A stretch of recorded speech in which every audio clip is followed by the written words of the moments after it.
जय हिंद, जय भारत। मैं अभिषेक और आप देख रहे हैं मेरा YouTube channel the Shivam educare. आज हम बात करने वाले दोस्तों बीएचयू के एलएलबी के प्रीवियस ईयर प्रश्न पत्र अर्थात 2020 के प्रश्न पत्र की, जहां पर आज हम पार्ट 1 में 25 महत्वपूर्ण सेट नंबर 1 के प्रश्नों को सॉल्व करेंगे और उसे फुल डिटेल में पढ़ेंगे। ऐसे सॉल्व करेंगे कि यदि इससे अब से कोई भी प्रश्न बनता है तो आपका कोई भी एक भी प्रश्न कितना भी घुमा के आए वह नहीं छूटेगा और नहीं हो पाएगा। ऐसा कभी हो नहीं सकता। आइए डिटेल में चर्चा करते हैं इस वीडियो में। सबसे पहला यदि हम बात करें सेट नंबर 1 में, तो सबसे पहला प्रश्न जो सेट नंबर 1 में दिया था दोस्तों वह यह है कि छत्तीसगढ़ की आम सीमा किसके साथ नहीं है। छत्तीसगढ़ भारत का एक महत्वपूर्ण राज्य है। इसकी सीमा दिया है, 4 ऑप्शन दिए गए हैं, महाराष्ट्र, बिहार, उड़ीसा और आंध्र प्रदेश। यदि हम बात करें तो सबसे सही उत्तर होगा, यह होगा बिहार। देखिए जो छत्तीसगढ़ राज्य है, आगे सबसे पहले क्वेश्चन नंबर 1 है, तो इसका क्वेश्चन नंबर 1 का आंसर कौन सही होगा?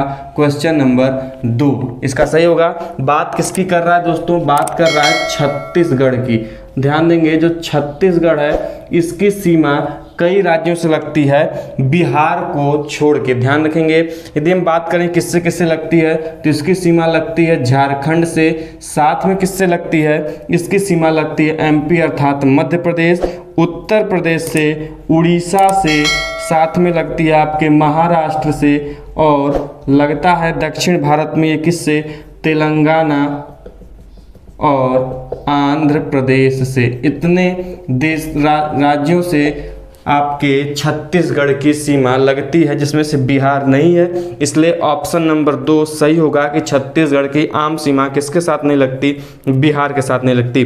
क्वेश्चन नंबर 2 की तरफ बढ़ते हैं कि पृथ्वी पर मौसम के बदलने की क्या वजह है? The cause of the changing season on earth is. इसका सही उत्तर होगा कि पृथ्वी की अपनी धुरी पर झुकाव। पृथ्वी जो अपनी धुरी पर झुकी हुई है, इसी कारण पृथ्वी पर मौसम बदलते हैं। तो इसका क्वेश्चन नंबर 2 का ऑप्शन नंबर 3 क्या होगा?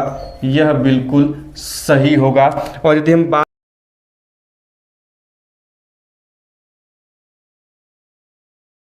दिन एवं रात होते हैं,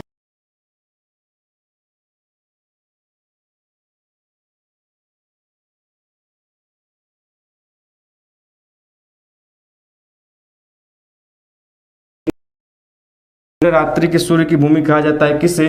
नॉर्वे को। किसे कहा जाता है? नॉर्वे को कहा जाता है। इसलिए इसका ऑप्शन नंबर 3 क्या होगा? सही होगा। क्वेश्चन नंबर 4 की तरफ बढ़ते हैं दोस्तों। वह कि व्यापारिक हवाएं सबसे मजबूत कब होती हैं? The trade winds are strongest during. तो ये होती हैं जाड़े के मौसम में अर्थात ठंडे मौसम में। तो इसका सही ऑप्शन होगा ऑप्शन नंबर 2 अर्थात विंटर सीजन में, जाड़े के मौसम में। ध्यान रखेंगे इसमें सर्दी दिया जाड़े के स्थान पे, इसका इसलिए ऑप्शन नंबर 2 क्या होगा? सही होगा। अगले प्रश्न की तरफ बढ़ते हैं कि किस अंतर्राष्ट्रीय संगठन ने अपनी रिपोर्ट में उल्लेख किया है कि जल प्रदूषण ने विश्व स्तर पर अर्थव्यवस्था को प्रभावित किया है? तो यह रिपोर्ट प्रस्तुत करने वाला संस्था था वर्ल्ड बैंक। कौन था दोस्तों? वर्ल्ड बैंक था। वर्ल्ड बैंक ने अपने रिपोर्ट में कहा कि जो वाटर पॉल्यूशन है उसके साथ साथ क्या हो रहा है, जो इकोनॉमी है वह क्या हो रही है? ग्लोबली इफेक्ट हो रही है, अर्थात अंतर्राष्ट्रीय लेवल पर जो इकोनॉमी अर्थव्यवस्था है इससे क्या हो रही है? प्रभावित है। तो यह रिपोर्ट किसने प्रस्तुत किया था? यह रिपोर्ट प्रस्तुत किया था वर्ल्ड बैंक ने। इसलिए इसका ऑप्शन नंबर 1 क्या होगा?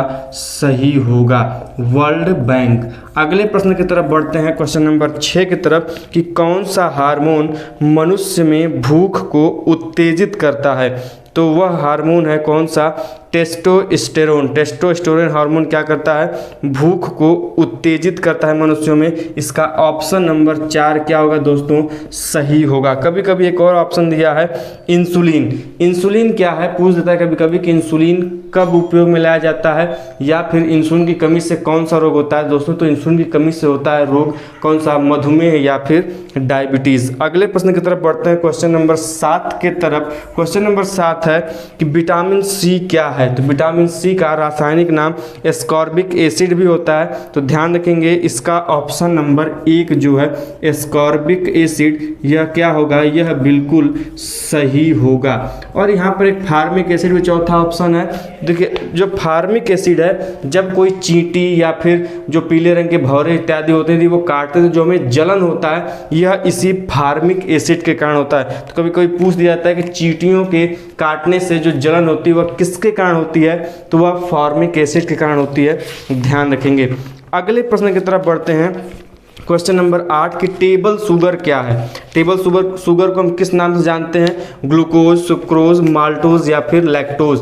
जो लैक्टोज पाया जाता है यह दूध में पाया जाता है, ग्लूकोज सभी जानते हैं C6H12O6, लेकिन जो टेबल शुगर होती है उसका जो नाम होता है वह क्या होता है दोस्तों? वह होता है सुक्रोज। सुक्रोज को हम टेबल शुगर के नाम से जानते हैं, इसलिए इसका सही उत्तर क्या होगा टेबल शुगर का? वह होगा सुक्रोज। क्वेश्चन नंबर 9 की तरफ बढ़ते हैं दोस्तों कि निम्नलिखित में से कौन मिश्र धातु नहीं है? देखिए स्टील एक मिश्र धातु है, ब्रास भी है, कांस्य भी है, लेकिन हीरा एक मिश्र धातु नहीं है, इसलिए क्वेश्चन नंबर 9 का 1 क्या होगा? सही होगा। कभी कभी पूछ दिया जाता है कि कांस्य अर्थात ब्रॉन्ज किस किस धातु से मिलकर बना होता है? यह आपको कमेंट बॉक्स में कमेंट करके बताना है, क्योंकि यह प्रश्न पूछा भी गया एग्जाम में। अगले प्रश्न की तरफ बढ़ते हैं दोस्तों, क्वेश्चन नंबर 10 की तरफ। वह ये है कि वह पदार्थ जिसका कीटनाशक की तरह उपयोग नहीं हो सकता। तो the substance which can not be used eight insecticide, मतलब तो वह सही उत्तर होगा आपका ऑप्शन नंबर 1 ब्लीचिंग पाउडर। क्या होगा? इसको पानी को शुद्ध साफ करने के लिए किया जाता है ब्लीचिंग पाउडर का, इसको ऑप्शन नंबर 1 सही होगा। अब देखिए ऑप्शन नंबर 1 तो सही है, लेकिन बाकी जो तीनों ऑप्शन दिए गए हैं वह सभी के सभी क्या हैं? कीटनाशक हैं। तो कभी कभी ऑप्शन में पूछ देगा कि DDT या फिर गैमेक्सिन या फिर मैलाथियान, यह निम्नलिखित में से किस क्या है? तो यह एक कीटनाशक पदार्थ है। DDT फुल फॉर्म आया है ऑप्शन में, तो DDT का फुल फॉर्म आप ध्यान रखेंगे क्या? कि डाइक्लोरोडिपेनिल, डाइक्लोरोडिपेनिल ट्राई क्लोरोइथेन, यह DDT का फुल फॉर्म है, जो कि एक कीटनाशक दवा है। ध्यान रखेंगे, कभी कभी पूछ दिया जाता है आपके एग्जाम में, इसलिए इसको याद कर लेंगे। अब ब्लीचिंग पाउडर आया तो कभी कभी ब्लीचिंग का पाउडर का अगले पता चले अगली बार आपसे फुल या फिर रासायनिक सूत्र पूछ दे तो ध्यान रखेंगे CaOCl2, यह किसका फुल फॉर्म, किसका रासायनिक सूत्र है दोस्तों? तो यह है ब्लीचिंग पाउडर का। क्वेश्चन नंबर 11 की तरफ बढ़ते हैं कि हरियाणा सरकार ने BPL के लिए आय की सीमा 10,000 रुपये से बढ़ाकर कितनी कर दी है? तो हरियाणा गवर्नमेंट ने, करंट अफेयर्स का हालांकि प्रश्न है, तो हरियाणा गवर्नमेंट ने BPL आय की सीमा, BPL जिसको हम लोग कहते हैं बिलो पावर्टी लाइन अर्थात गरीबी रेखा से नीचे, तो उसकी आय सीमा कर दी है 10,000 से बढ़ाकर कितने दोस्तों? 15,000। तो इसका भी ऑप्शन नंबर 1 सही होगा। इसका सही उत्तर होगा कितना हज़ार रुपये? 15,000 रुपये। तो 10,000 से बढ़ाकर 15,000 कर दिया किस राज्य सरकार ने? हरियाणा गवर्नमेंट ने। क्वेश्चन नंबर 12 की तरफ बढ़ते हैं दोस्तों। तो क्वेश्चन नंबर 12 कहता है कि 52वीं एशियन विदेश मंत्रियों के शिखर बैठक 2019 कहाँ आयोजित की गई थी? तो यह आयोजित किया गया था थाईलैंड के बैंकॉक में। तो 52वां जो एशियन विदेश मंत्रियों का शिखर बैठक हुआ था, फॉरेन मिनिस्टर समिट 2019, यह हुआ था बैंकॉक थाईलैंड में। इसका भी ऑप्शन नंबर क्या होगा? 1 सही होगा। तो ध्यान रखेंगे बैंकॉक में इसका समिट हुआ था। क्वेश्चन नंबर 13 की तरफ बढ़ते हैं दोस्तों। क्वेश्चन नंबर 13 कहता है कि कैफे श्रृंखला के कैफे कॉफ़ी डे के संस्थापक वीजी सिद्धार्थ ऐसे व्यक्ति थे जो हम लोग कॉफ़ी पीते हैं कैफे कॉफ़ी डे के, उसके फाउंडर थे ये, और इनकी मृत्यु हो गई थी। वह इन्होंने शायद सुसाइड किया था, लेकिन इनकी जो लाश मिली थी वह किस नदी में मिली थी, इनकी बॉडी कहाँ मिली थी, यह प्रश्न है। तो इनका मृत शरीर प्राप्त हुआ था कहाँ पर? नेत्रवती नदी में। नेत्रवती नदी में यह रिवर में इनकी डेड बॉडी मिली थी। अब आपको बताना है कि यह नेत्रवती रिवर या फिर नदी कहाँ पर बहती है। अगले क्वेश्चन की तरफ बढ़ते हैं, क्वेश्चन नंबर 14 की तरफ किसे भारत के तीरंदाजी संघ अर्थात archery association of India AAI, ध्यान रखेंगे AAI archery association of India के अध्यक्ष के रूप में चुना गया? तो यह चुना गया था अर्जुन मुंडा को। किसे चुना गया था? अर्जुन मुंडा को क्या किया गया? AAI का अध्यक्ष चुना गया था। वो भी कौन सा ऑप्शन नंबर सही होगा? तो इसका ऑप्शन नंबर 1 सही होगा, इसको टिक कर लेंगे। क्वेश्चन नंबर 15 की तरफ चलते हैं कि जसवंत सिंह कंवल, हाल ही में इनका क्या हो गया था? कुछ दिन पहले इनका निधन हो गया था। एक प्रसिद्ध लेखक एवं साहित्य अकादमिक अवार्ड से सम्मानित किए गए हैं। यह किस भाषा से संबंधित है? तो यह जो प्रसिद्ध कवि थे कहाँ के? पंजाब के, पंजाबी कवि थे। इनकी रचना के लिए इन्हें साहित्य अकादमी अवार्ड भी मिला है। इसीलिए प्रश्न पूछा भी गया है साहित्य अकादमी अवार्ड मिलने के कारण। तो यह जो जसवंत सिंह कंवल है यह किस भाषा के कवि हैं? तो यह है पंजाबी भाषा कवि, ध्यान रखेंगे। इसलिए इसका ऑप्शन नंबर 1 जो होगा वह क्या होगा? सही होगा। क्वेश्चन नंबर 16 की तरफ बढ़ते हैं कि भारतीय क्रिकेटर जिन्होंने अंतर्राष्ट्रीय क्रिकेट में एक दशक में 20,000 रन पूरे किए, तो वह क्रिकेटर हैं कोई और नहीं, भारतीय क्रिकेट टीम के कप्तान विराट कोहली। और विराट कोहली ने क्या किया था कि 20,000 रन पूरे किए थे केवल एक दशक में। इसलिए इसका ऑप्शन नंबर 1 क्या होगा दोस्तों? वह बिल्कुल सही होगा। क्वेश्चन नंबर 17 की तरफ बढ़ते हैं कि QS विश्व यूनिवर्सिटी रैंकिंग में, यह एक रैंकिंग करने वाली संस्था है जो कि 2020 में IIT बॉम्बे को इसने कौन सा रैंक दिया था? तो इसने दिया था IIT बॉम्बे को 152वां रैंक। कौन सा?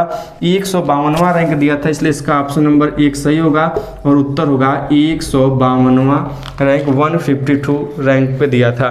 क्वेश्चन नंबर 18 की तरफ बढ़ते हैं दोस्तों।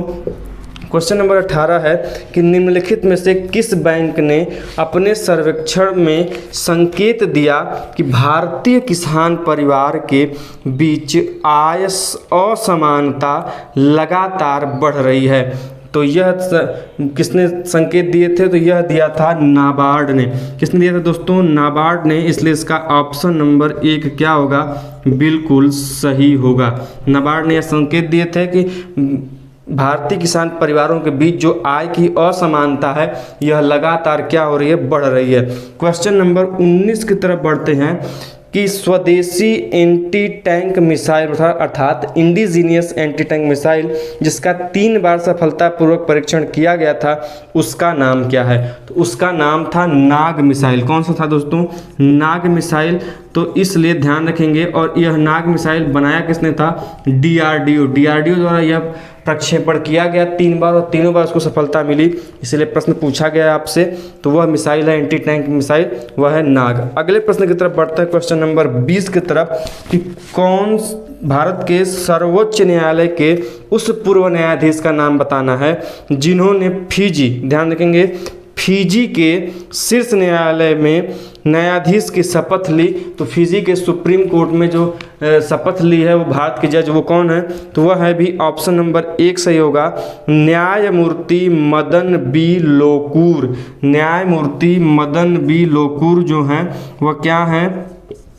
फिजी के सर्वोच्चतम न्यायालय में एक जज के रूप में उन्होंने क्या किया? शपथ लिया। तो ऑप्शन नंबर इसका 1 क्या होगा? बिल्कुल सही होगा। अगले प्रश्न की तरफ बढ़ते हैं दोस्तों। अगला हमारा प्रश्न है क्या? क्वेश्चन नंबर 21 कि भारत के सर्वोच्च न्यायालय ने क्या किया है?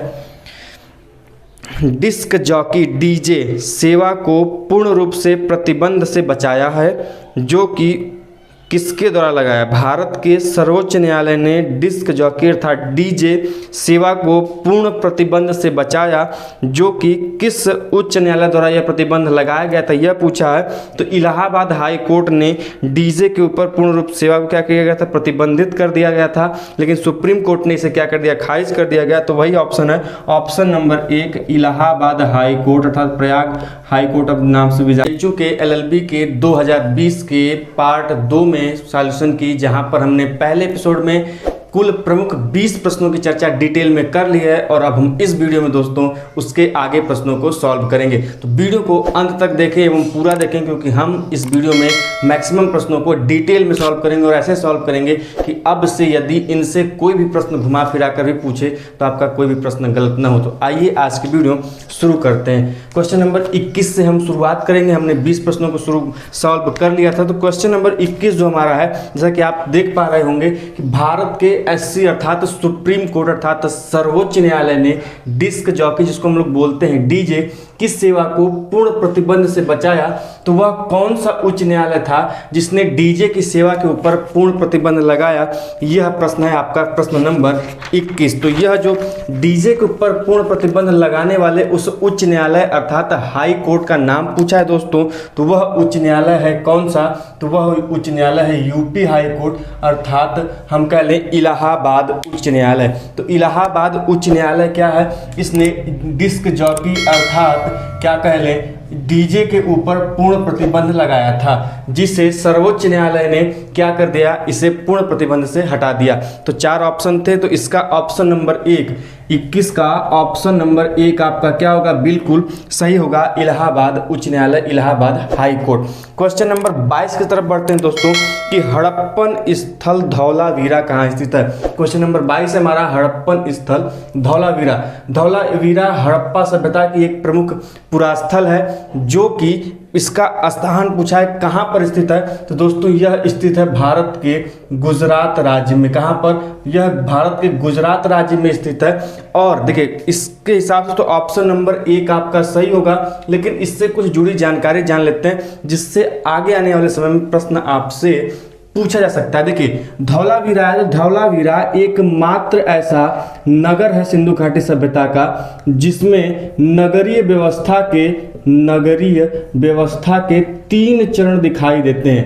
3 चरण मतलब नगर में को वहां पे हम 3 भागों में बांट सकते हैं, उच्च वर्गीय, निम्न वर्गीय एवं मध्य स्तरीय। 3 नगरों में 3 प्रकार के क्रमों को पाए जाने वाला एकमात्र हड़प्पी स्थल है, वह कौन सा है दोस्तों? धौलावीरा है। और धौलावीरा में कभी कभी प्रश्न यह पूछ लिया जाता है कि मनसर एवं मनहर, ध्यान देंगे, मनसर और मनहर 2 प्रकार की नदियां यहाँ से प्रवाहित होती थी। कभी कभी पूछ देता है कि मनहर एवं मनसर नदियां सिंधु घाटी सभ्यता के किस पुरास्थल से गुजरती हैं या किस पुरास्थल को स्पर्श करती हैं? तो वह स्थल कौन सा? धौलावीरा। तो 3 भागों में विभक्त तो होने वाला है, 3 भागों में बटा हुआ एकमात्र नगर कौन सा है दोस्तों? धौलावीरा है। और यह कहाँ पाया जाता है? यह पाया जाता है भारत के गुजरात राज्य में। यह हो गया क्वेश्चन नंबर 22। क्वेश्चन नंबर 23 की तरफ बढ़ते हैं कि अशोक तथा इनमें से किसके शासन के बीच समानता है? आपके पास ऑप्शन 4 दिए हुए हैं। ऑप्शन नंबर 1 है एंटीयोक्युस सेकेंड, डैरियस, टॉलमी सेकेंड और एंटीगोनास गोनाटस। ये कुल 4 आपके ऑप्शन हैं। इसका जो ऑप्शन नंबर 4 होगा वह बिल्कुल सही होगा कि अशोक के शासनकाल में किसके बीच समानता थी? तो वह थी एंटीयोकस सेकेंड,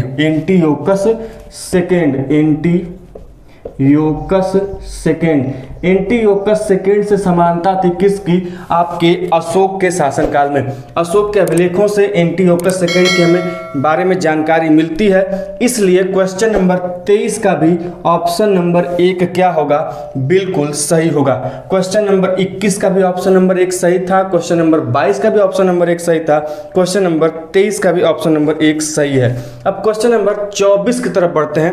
क्वेश्चन नंबर 24 कहता है कि औरंगजेब द्वारा मुगल साम्राज्य में जोड़ा गया अंतिम दक्कन राज्य। देखिए शासक का नाम औरंगजेब है और उसने जब अपने विजय अभियान शुरू किया तो पूछा कि अंतिम दक्कन साम्राज्य, अंतिम दक्कन राज्य कौन सा जोड़ा था उसने? तो अंतिम 2 राज्य उसने विजिट किए थे दक्कन में, एक बीजापुर था, दूसरा था गोलकुंडा।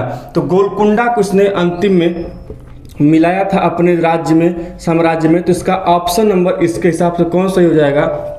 Option number 3। तो ध्यान रखेंगे क्वेश्चन नंबर 24 का ऑप्शन नंबर 3 सही होगा कि औरंगजेब ने अंतिम जो दक्कन साम्राज्य जोड़ा था अपने, वह क्या है, वह गोलकुंडा है। अगले प्रश्न की तरफ बढ़ते हैं, क्वेश्चन नंबर 25 की तरफ कि द्वितीय आंग्ल मैसूर युद्ध की समाप्ति कब हुई। देखिए द्वितीय आंग्ल मैसूर युद्ध की समाप्ति हुई है। यदि हम इसके प्रश्न के उत्तर की बात करें दोस्तों, तो इसका प्रश्न का सही उत्तर होगा ऑप्शन नंबर क्या आपका, ऑप्शन नंबर 1 मैंगलोर की संधि से। मैंगलोर की संधि जैसे ही हुई उसी के बाद आपका क्या हो गया, द्वितीय आंग्ल मैसूर युद्ध क्या हो गया, समाप्त हो गया।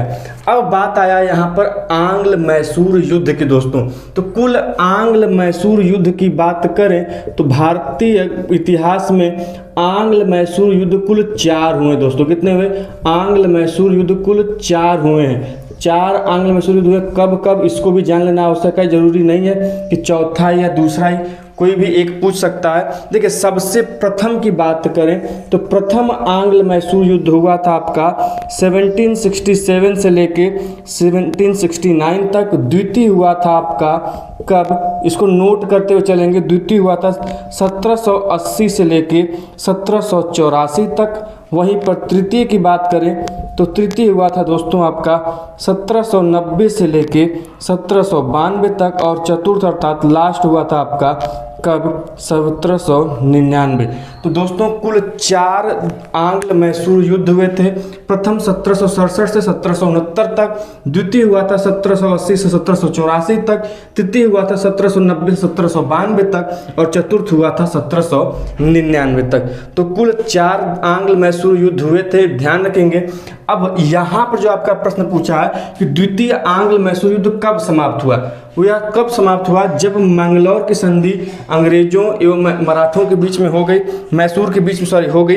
तो उनके बीच यह संधि होने के बाद यह युद्ध की समाप्ति मानी जाती है। ये तो हो गया द्वितीय की बात। यदि हम कहें कि प्रथम आंग्ल मैसूर युद्ध की समाप्ति कब हुआ था, तो प्रथम आंग्ल मैसूर युद्ध की समाप्ति हुई थी किसमें, मद्रास की संधि के बाद। मद्रास की संधि के बाद प्रथम क्या हुआ था, आंग्ल मैसूर युद्ध समाप्त हुआ था। द्वितीय का मैंने अभी बता ही दिया, मैंगलोर संधि। यदि तृतीय की बात करें तो तृतीय जो आंग्ल मैसूर संधि समाप्त हुआ था वह हुआ था श्रीरंगपट्टनम। श्रीरंगपट्टनम की संधि जब हुआ था तब तृतीय आंग्ल मैसूर युद्ध समाप्त हुआ। या फिर प्रश्न आपसे घुमा के पूछ देगा कि तृतीय आंग्ल मैसूर युद्ध की समाप्ति किस संधि पर आके समाप्त हुआ, तो श्रीरंगपट्टनम संधि पर आके समाप्त हुआ। और बचा चतुर्थ आंग्ल मैसूर युद्ध। तो चतुर्थ आंग्ल मैसूर युद्ध दोस्तों कब समाप्त हुआ, टीपू सुल्तान जो कि नेतृत्व कर रहे थे, उनके मर जाने के बाद ही चतुर्थ आंग्ल मैसूर युद्ध समाप्त हुआ। तो ध्यान रखेंगे टीपू सुल्तान की मृत्यु के साथ ही आंग्ल मैसूर युद्ध की समाप्ति हो गई। तो कुल 4 आंग्ल मैसूर युद्ध हुए। हमने चारों के बारे में डिटेल में बात की। आप चाहें तो इसे स्क्रीनशॉट लेके या फिर कॉपी में नोट डाउन करके आसानी से लिख के याद कर सकते हैं। अगले प्रश्न की तरफ बढ़ते हैं दोस्तों कि 1857 के विद्रोह के समय मुगल शासक कौन था। 4 ऑप्शन है इसमें। ऑप्शन नंबर 1 सही होगा आपका बहादुर शाह जफर। बहादुर शाह जफर। बहादुर शाह जफर 1857 की क्रांति के समय वह क्या थे, मुगल साम्राज्य के शासक थे। ये कई बार प्रश्न पूछा जाता है, इंपॉर्टेंट है, इसलिए आप इसको ध्यान रखेंगे और याद कर लेंगे। अगले प्रश्न की तरफ बढ़ते हैं दोस्तों कि अमर कथा माई स्टोरी किसकी आत्मकथा है। तो यह अमर कथा या माई स्टोरी इसकी आत्मकथा है, उनका नाम है क्या, विनोदिनी दासी। विनोदिनी दासी की यह आत्मकथा। यह एक बंगाल की अभिनेत्री थी, इनको काफ़ी ज़्यादा फेमस थी, इसीलिए यह पूछा भी गया। विनोदिनी दासी की आत्मकथा है अमर कथा। अब प्रश्न इसका ऑप्शन नंबर 2 क्या हो जाएगा, बिल्कुल सही हो जाएगा। तो ध्यान रखेंगे क्वेश्चन नंबर 27 का ऑप्शन नंबर 2 सही है। क्वेश्चन नंबर 28 की तरफ बढ़ते हैं कि भारतीय स्वतंत्रता संग्राम के निम्नलिखित आंदोलनों की कालानुक्रमिक सूची बनाएं। तो वह कालानुक्रमिक सूची क्या है, ध्यान रखेंगे। तो वह है कि सूची बनाना है आपको। सब 4 ऑप्शन दिए हुए हैं।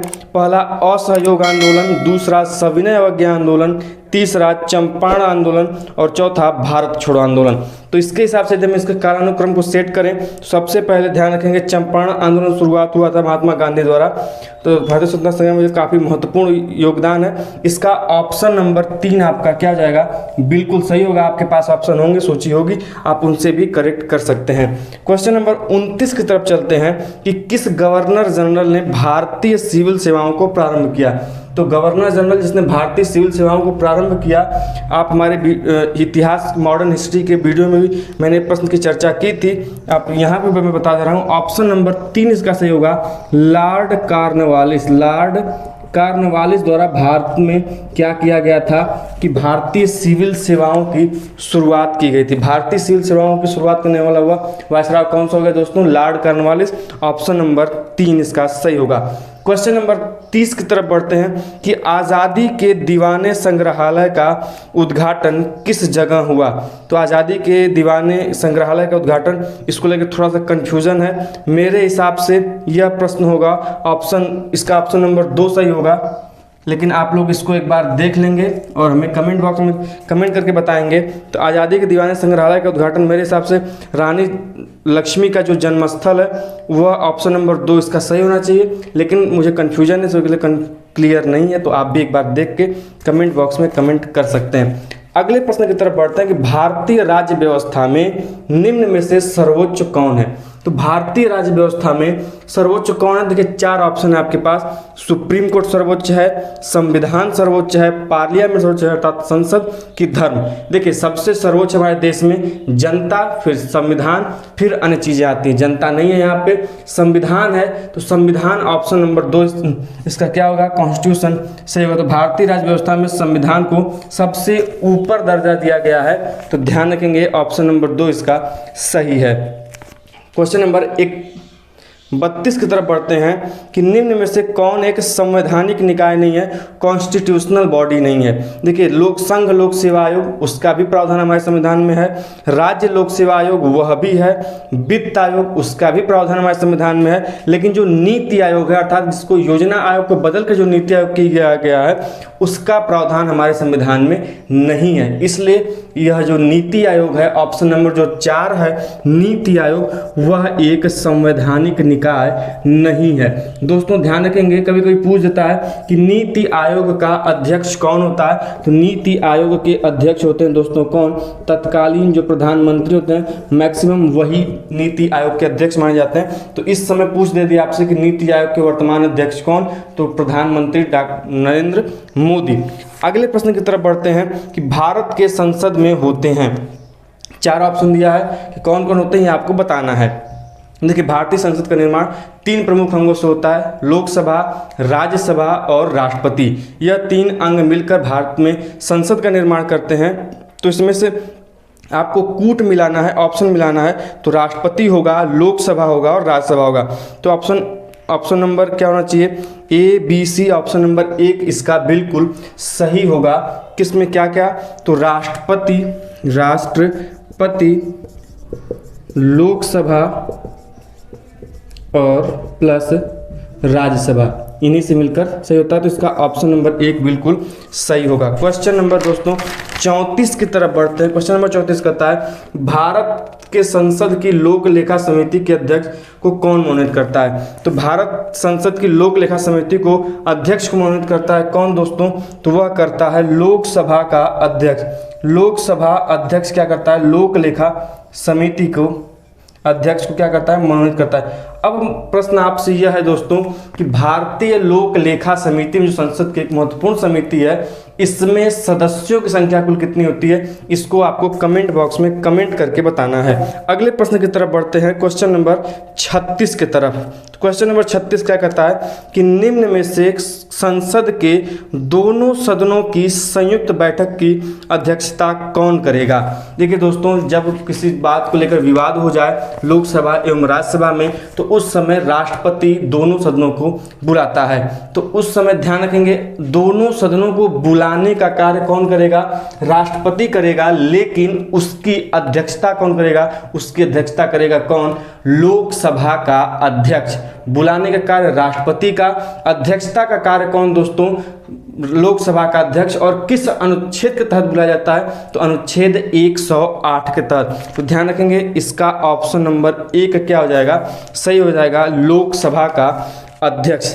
बहुत ही महत्वपूर्ण प्रश्न है। अगले प्रश्न की तरफ बढ़ते हैं दोस्तों कि निम्नलिखित में से कौन सा युग्म सुमेलित नहीं है, मतलब करेक्टली मैच नहीं है। धन विधेयक अनुच्छेद 110 सही है, अनुच्छेद 110 में आर्टिकल 110 धन विधेयक की चर्चा करता है, सही है।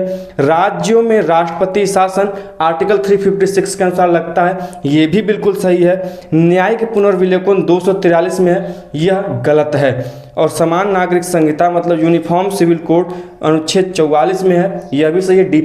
इसका हमें डीपीएसपी में प्रमाण मिलता है, ये भी चीज़ है सही। तो अनुच्छेद 44 सही, धन विधेयक भी सही है, राष्ट्रों में राष्ट्रपति शासन है, ये भी सही है। तो आपका ऑप्शन नंबर जो 3 है 37 का, वह गलत है कि न्यायिक पुनर्निरीक्षण अनुच्छेद 243 में है। इसका ऑप्शन नंबर 3 सही होगा दोस्तों, इसको टिक कर लेंगे। अगले प्रश्न की बात करते हैं कि भारत में मुद्रा की पूर्ति को कौन नियंत्रित करता है दोस्तों।